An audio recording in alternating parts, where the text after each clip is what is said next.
Ora dimërore ja kura krepa do të kthehen 60 minuta mbrapa.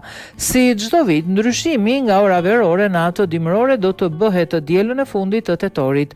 Duke nisur nga data 26 tetor, në të gjithë Europën do të fillojë të funksionojnë ora dimërore, konkretisht në orën 04 të mëngjesit të së dielës 26 tetor, krepat e orës do të kthehen një orë prapa, pra në orën 03.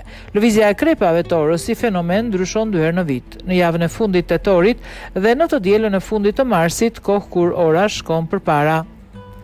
Ndërimi i orës ka si qëllim kursimin e energjisë elektrike dhe shfrytëzimin e dritës së diellit. Telefonat smart e reflektojnë vetë ndryshimin e orës, ndaj kujdes duhet të tregohet edhe me orët mekanike në mënyrë që të mos krijohet kaos me rutinën e ditës së re. Ndryshimi i orës zbatohet në të gjitha vendet e Bashkimit Evropian në kuadër të politikës përbashkët për kursimin e energjisë. Megjithatë, heqja e saj është një shqyrtim prej vitesh, por pa u marrë deri më tani një vendim përfundimtar.